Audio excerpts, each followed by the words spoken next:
Então, vamos lá, pessoal. E hoje nós vamos falar sobre, na aula de engenharia de software, nós vamos falar sobre implementação de software, né? Então, a gente vai seguir um material aqui, e eu acho bem interessante. No final da aula, a gente vai abrir uma discussão aqui, tá? Vamos trocar uma ideia sobre as linguagens que, vamos dizer, indiretamente serão citadas aqui durante essa apresentação. Tá? Então, vamos lá. Vamos compartilhar aqui a nossa tela. Tela inteira, tela compartilhada. Vamos lá, então, para a nossa apresentação. Bom, vamos falar, então, de implementação no processo de desenvolvimento de software. Então, vamos lá. Fiquem bem atentos aí no que a gente vai apresentar. Nós vamos conhecer as atividades de implementação, que nada mais é do que a codificação na linguagem de programação. Assunto que a gente está trabalhando bastante, né, em estrutura de dados. Vamos entender as necessidades da tecnologia para transição de um projeto para um programa. Porque o que a gente vem falando sobre projeto, né, durante as nossas aulas. Falamos, inclusive, sobre o ML, sobre diagramas, inclusive diagrama de classe, que eu disse para vocês que é muito utilizado. Vamos ver como é que é a transição desses projetos para uma implementação em código. Tá? E vamos falar, obviamente, sobre algumas linguagens. Implementação.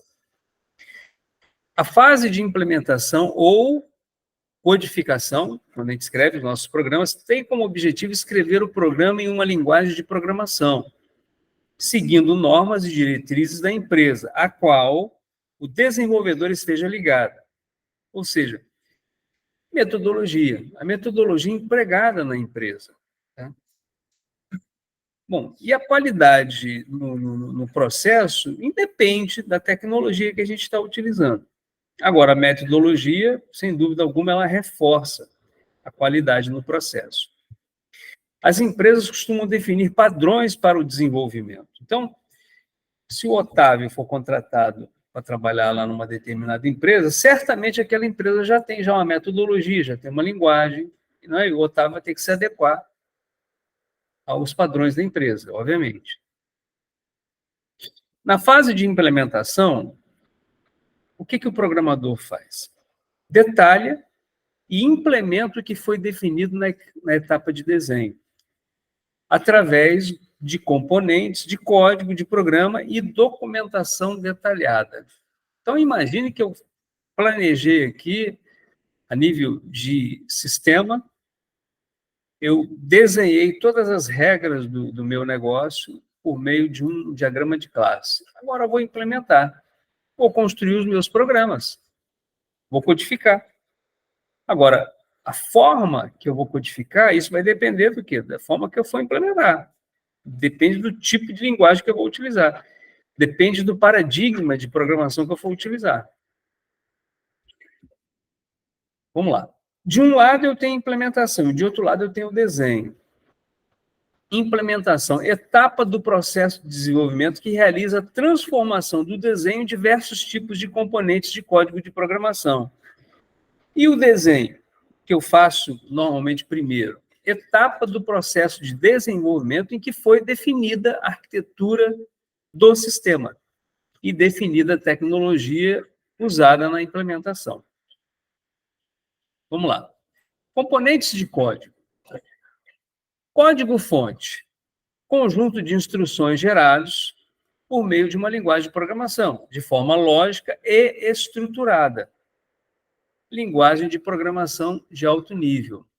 Vocês podem me citar aí uma linguagem de programação de alto nível que a gente vem utilizando? O Python, sim, né? Mas e que a gente está utilizando aqui? O C, linguagem C, é uma linguagem de alto nível, né? O C++. Código-objeto, resultado da compilação do código-fonte. Então, se eu estiver utilizando uma linguagem compilada, o C++, por exemplo, deve ser mais, né, que é a ideia que a gente está utilizando, ela compila o código-fonte. Então, esse é um exemplo. E o que vem a ser código de máquina? Sequência binária de instruções que são executadas diretamente por um processador, conjunto específico de instruções. Bom, aí é a ideia dos zeros e uns. Vamos lá. Linguagem de baixo nível. Utiliza a arquitetura do processador. Então, linguagem de baixo nível é exatamente isso. Alto nível é aquela linguagem que você escreve e consegue entender como se estivesse escrevendo uma carta para o computador. É uma carta que você está escrevendo para ele. Agora, a linguagem de baixo nível, não. Vamos entender como é que é esse processo. Vamos lá. Linguagem de máquina. O hardware é composto de componentes eletrônicos, onde passa ou não corrente. Hardware, né? No nosso curso, o nosso curso não tem um enfoque de hardware, né? Ele trabalha mais a nível de software. Né? A ausência ou não de corrente cria para o hardware uma linguagem de apenas dois símbolos. Alguns já falaram sobre isso aí, né? É o 0 e 1. É a chamada linguagem binária, ou linguagem de máquina. Então, essa sequência de zeros e uns aí que vocês estão vendo seria um comando de instrução para um processador de 16 bits. Então, vocês observem que o tamanho dessa palavra de processador aí, ela tem 16 bits. São 16 dígitos binários, são 2 bytes, né? É uma palavra de 16 bits. Nos primórdios, a linguagem era essa. Imaginem alguém ter que codificar em binário. É uma coisa de louco, né? Coisa de louco. A linguagem assembly foi uma das linguagens pioneiras, tá, pessoal? Ou a linguagem pioneira. Para facilitar um pouco o trabalho do programador, um pouquinho a vida do programador, trocou-se 0 e 1 por mnemônicos. E o que seria isso? Ao invés de endereçar posições físicas, como, eu vou endereçar naquela posição 0 e 1 ali. Não, eu vou usar registradores. E aí passou-se a utilizar aqueles ADD R1, R2, R3, e a gente fazia um endereçamento por meio desses componentes. Confesso para vocês que eu já sou um pouco antigo na linguagem de programação, mas eu não cheguei a programar em assembly, não. Cheguei a ver algumas coisas, mas profissionalmente não. Bom, aí surge o montador. Aí você vê ali, de um lado, a linguagem assembly, o montador, e do outro lado, a linguagem máquina. Tá? O montador, ele faria o que a gente chama hoje de compilador. Tá? Ele transforma o assembly na linguagem de máquina. E a linguagem de alto nível? Linguagem que se aproxima da linguagem humana. E a gente está vendo agora conceitualmente aquilo que a gente faz aqui no nosso dia a dia. Não leva em consideração a arquitetura do computador, nem as características do processador e de seus registradores. Então, eu quando quando eu desenvolvo o meu código aqui, eu não estou nem aí. Como é que vai ser interpretado, como é que vai ser compilado, como é que vai ser executado. O fato é que eu procuro dominar uma linguagem de programação de alto nível. Bom, aí, o que a gente aprende quando a gente começa a fazer um curso de programação, como esse nosso? Embora o nosso ele tenha um viés voltado para web, né? Que é programação web. Então, tem do lado o algoritmo, e aí a gente tem um exemplozinho de algoritmo ali, né? Que calcula uma média e apresenta o resultado. Se o aluno está aprovado, ou se ele está reprovado. E do lado direito, eu tenho o código-fonte em C++, que é a linguagem que eu, inclusive, apresentei para vocês. Tá? Que tem exatamente o mesmo significado desse algoritmo, colocado à esquerda. No entanto, aqui eu tenho a codificação do nosso algoritmo em C++. Ou seja, do lado direito eu tenho a minha linguagem de alto nível. Comparando as linguagens, olha só, pessoal, do lado esquerdo eu tenho uma implementação em C, no meio eu tenho a mesma implementação em Assembly, e do lado direito eu tenho a linguagem de máquina. Qual que você vai escolher, Eliseu, para você poder trabalhar? Aquela bem mais fácil, linguagem de alto nível. Sem dúvida, né? É claro. Sem dúvida. Não vamos mais retroceder, né? Vamos lá. Como converter? Bom, a gente escreve em alto nível e a máquina transforma em baixo nível. Dois processos fazem esse papel. Ou eu trabalho com uma linguagem interpretada, ou eu trabalho com uma linguagem compilada. Tá? Existem cursos, pessoal, em que você aprende a desenvolver um compilador. Sabia? Existem cursos onde você aprende a criar compiladores. Bom, não sei se seria uma boa, né? O cara se especializar nisso. Né? Não sei como é que o cara vai ganhar dinheiro com isso. Né? Só se ele for trabalhar numa empresa de linguagem, que eu acho um pouco difícil, né? Mas vamos lá. Interpretação é interpretador.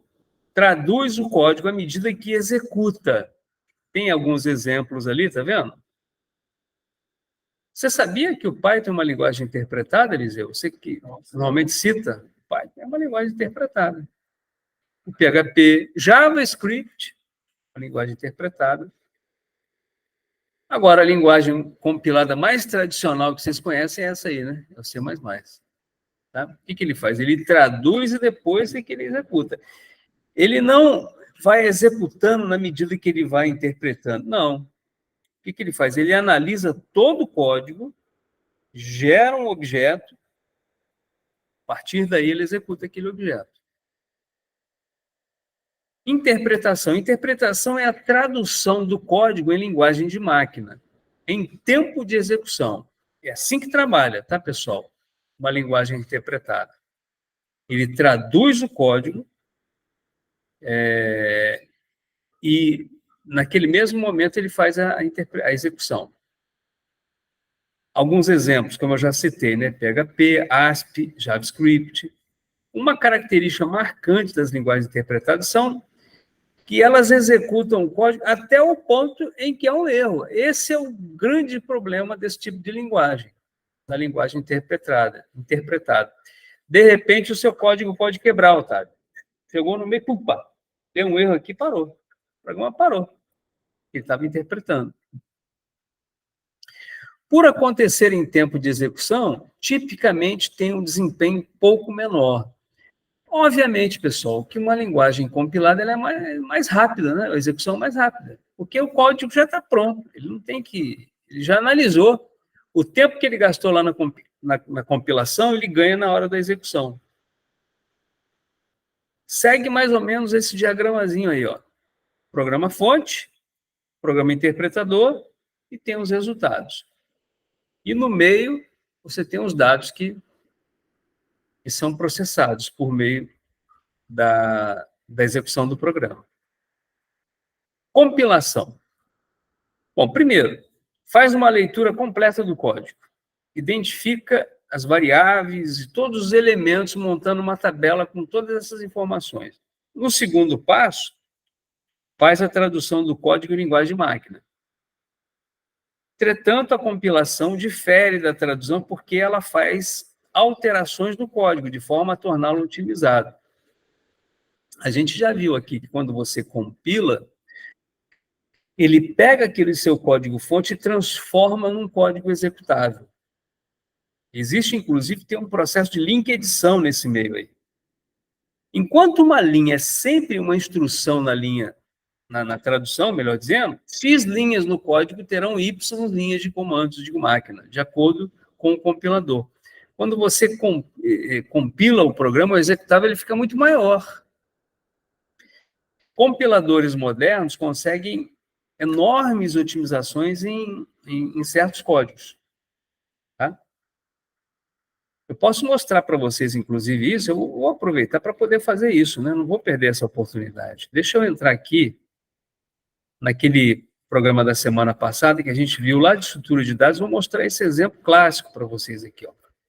Vamos ver aqui na parte de estrutura de dados. Tá? Ó, foi na aula 4, se eu não me engano. Aqui, ó. Vamos pegar um código aqui, ó. Esse exemplo aqui, ó, de ordenação. Olha só.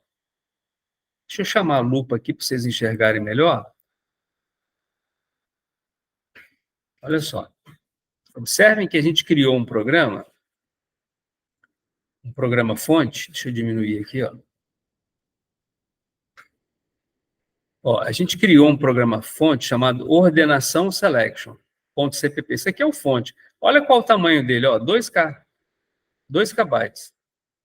Ao compilar o programa, olha o tamanho que ele passou a ter. Foi para 1 mega, né? Quase 2 megas. Né? Isso é o programa executável. Perceberam a diferença, pessoal? Então, o que ele fez aqui dentro? Ele acrescentou para dentro desse executável aqui, além do nosso código-fonte, uma série de coisas, bibliotecas e tudo mais, tá? Da linguagem de programação. No caso aqui, da linguagem C. Voltemos aqui para a apresentação. Bom, então eu tenho aqui, ó, compilador / híbrido. Vamos começar com essa figura do lado esquerdo. Eu tenho o código-fonte da minha linguagem, eu submeti ao compilador, então ele faz uma análise lexicográfica, né, ele pode escanear, ele faz uma análise sintática semântica, que nós chamamos de parser, para verificar se eu escrevi corretamente os códigos. Ele tem um gerador de código intermediário. O que ele faz? Código intermédio não otimizado para arquitetura. Então, eu tenho aqui, ó, os zeros e uns. Ele otimiza, faz o processo de otimização, né, do código e, finalmente, gera um código objeto de acordo com a minha arquitetura. Então, por exemplo, aquilo que eu acabei de mostrar para vocês agora há pouco é uma arquitetura Windows. Se eu tivesse no Linux, eu poderia ter uma outra arquitetura. No macOS, uma outra arquitetura. Ok? Do outro lado aqui, ó, eu já tenho um outro cenário, onde eu tenho um código-fonte, eu tenho um compilador que vai ser o meu analisador lexicográfico. Aqui eu faço uma análise semântica e sintática, só que, nesse contexto aqui, eu gero o que nós chamamos de bytecodes. Isso aqui, pessoal, é a forma com que o Java trabalha. Ele gera bytecodes de maneira que os sistemas operacionais, todos eles utilizam uma máquina virtual, uma virtual machine. E essa máquina virtual é que faz a interpretação do nosso código. Nesse tipo de arquitetura aqui, de estrutura, vale para todo tipo de sistema operacional. Por quê? Porque a própria linguagem ela cria a chamada máquina virtual. É a máquina virtual que executa o código. É por isso que em Java, se você escrever um programa em Java, o executável dele você consegue executar em qualquer sistema operacional. Por quê? Porque ele cria uma camada chamada máquina virtual. Ela é responsável pela execução dos bytecodes, que foram gerados nesse processo anterior aqui. Ó. Tá? Se a gente tiver a oportunidade, eu vou mostrar para você uma implementação em Java. Tá? Ambientes de desenvolvimento. Então, vamos lá. Eu tenho aqui, ó, programa em C, por exemplo, que eu criei. Eu submeti a um compilador, ele fez uma montagem de toda essa parte aqui, ó, assembly, e finalmente ele gerou o meu executável. E isso aqui de acordo com o sistema operacional, de acordo com um hardware específico para aquela minha máquina. E aí eu consigo executar isso aqui embaixo. Bom, eu tenho outro cenário aqui, ó, em que eu criei o meu programa em C, eu compilei o programa, e aí esse meu montador aqui gerou o meu módulo de linguagem de máquina, e aí eu chamei um outro personagem aqui chamado Link Editor. Esse Link Editor, pessoal, ele faz uma coisa interessante. Imagine que eu criei vários programas. Eu criei várias funções independentes. Eu posso juntar tudo isso num executável só. Eu posso fazer isso. Tá? Eu crio os módulos, e depois eu junto todos esses módulos. Esse processo chama-se link edição. Tá? Isso também pode ser, isso também é possível e acontece na vida real, em algumas linguagens. O C mesmo, eu consigo fazer isso, na linguagem C. O Java, ele trabalha nessa arquitetura aqui, ó. Aqui eu tenho uma classe Hello World, é um programa em Java. Ele simplesmente imprime uma mensagem Hello World na tela, por meio desse system.out.println. Então, esse meu programa Hello World app.java, ele, quando compilado, o que ele faz? Olha, ele cria uma camada chamada bytecodes e cada um dos sistemas operacionais vão executar essa camada interpretativa. Ó. Então, o meu executável em Java, ele vale para qualquer sistema operacional, seja o Windows, seja o Solaris, seja o macOS, seja o Linux. Tá? É assim que funciona o Java. Inclusive, eu posso executar o Java no ambiente web. Aqui no curso, por exemplo, as turmas que trabalharam comigo em linguagem de programação 2, tanto linguagem de programação 1 quanto linguagem de programação 2. A gente viu um pouquinho de Java, por quê? Porque lá na linguagem de programação 2, a gente implementou o Java. A gente implementou o Java para a web. E aí, lá no terceiro período, na disciplina Web Design 2, a gente implementou, a gente deu continuidade implementando um sistema, todo ele feito em Java. E a gente utilizou a tecnologia Spring, Spring MVC, modelo visão controle. E aí a gente conseguiu fazer isso aqui, ó. Eu criava os meus fontes, só que além dos meus fontes em Java, eu criava também HTML, CSS, JavaScript, juntava isso tudo nesse pacote aqui, ó, e executava lá no meu browser, tá? Lá no meu navegador. O Otávio chegou a ver isso, Otávio, comigo? Chegou, né, Otávio? O Otávio chegou a ver isso aí comigo. Mas, tipo assim, pessoal, o JavaScript é como se fosse um modelador, vamos supor, o HTML é uma coisa, CSS são códigos, o JavaScript é como se fosse um design, né? Uma coisa vai, a gente dá uma forma na página.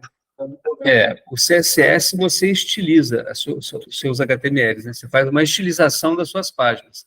Por exemplo, você usa CSS para aumentar a fonte de uma letra, mudar a cor de uma letra, fundo de um formulário, a cor de fundo de um formulário. O Java já não tem nada a ver com o JavaScript.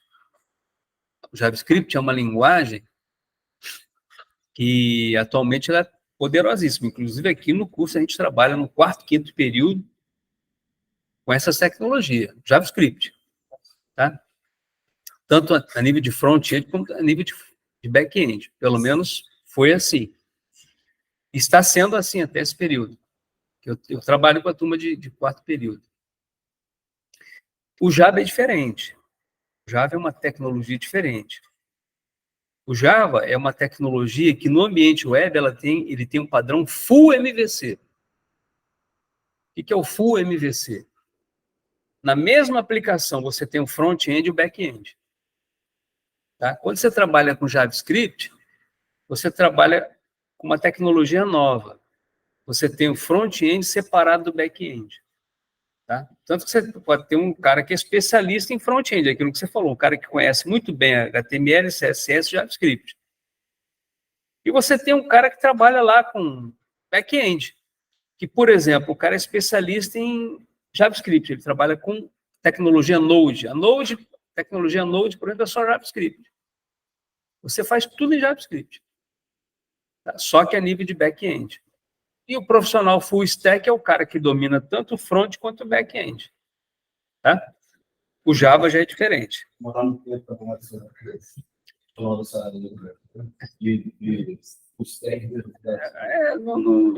É uma questão de amadurecimento, Paulo. Você vai amadurecendo. O que você não pode fazer é parar.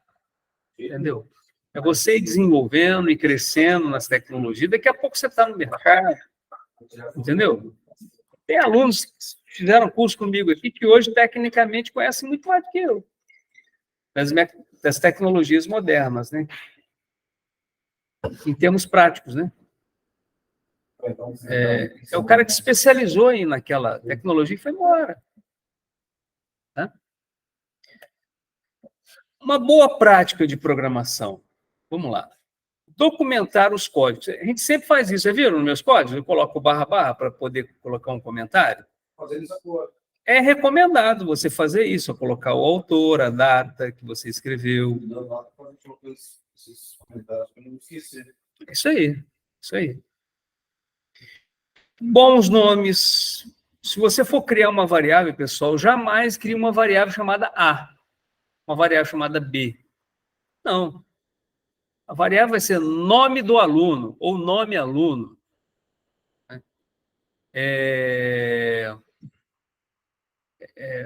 Salário, salário funcionário. Nomes explicativos. Tá? Nomes autoexplicativos, digamos assim. Tá? Não crie uma variável chamada A, porque o A pode ser o quê? Imaginem. Que variável é essa A? Imagina você editando um programa. Vamos procurar a variável. Onde eu usei a variável A dentro do meu programa? Olha que loucura. Agora, você vai procurar dentro do seu editor de texto uma variável chamada salário funcionário, pô, vai ser fácil, né? Na hora você vai achar as ocorrências desse nome que você criou para a variável. Programação baseada em componentes, pessoal. Tem uma questão lá no trabalho com relação a isso. Um componente é uma unidade reutilizável de software, tipicamente com fronteiras bem definidas e sofrendo um processo de encapsulamento. Ele é independente. Programação, componentes igual a classes. Então, eu tenho algumas linguagens que trabalham com classe de componentes, umas linguagens que trabalham só com componentes, não necessariamente com classes, mas que podem também ser classes. Tá? A linguagem que a gente trabalha aqui no quarto e quinto período é uma linguagem de componente. Eu vou deixar vocês pesquisarem para poder descobrir que linguagem é essa. Inclusive, perguntinha lá do meu trabalho, né? E qual é o ganho? Ganho de escala, reaproveitamento, reuso de código. É uma grande vantagem. Você tem mais segurança no código, mais agilidade. E o seu sistema pode ser baseado em um conjunto de componentes. Tá? Então, essa linguagem de componentes é uma linguagem moderna, é uma tecnologia moderna.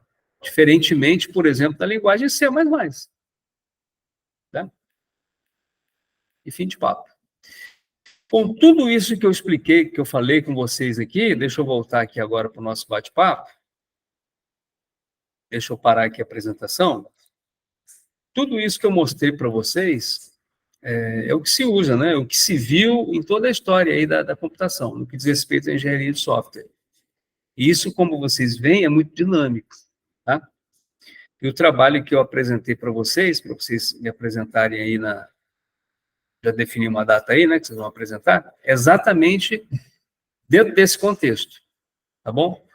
Bom, como eu terminei o conteúdo, eu vou encerrar aqui a gravação e a gente continua batendo um papo, e aí eu quero entrar um pouquinho na parte do trabalho, explicando para vocês, tá bom? Vamos encerrando por aqui. Paramos a gravação por aqui, pessoal. Valeu. Continuamos aqui no nosso bate-papo.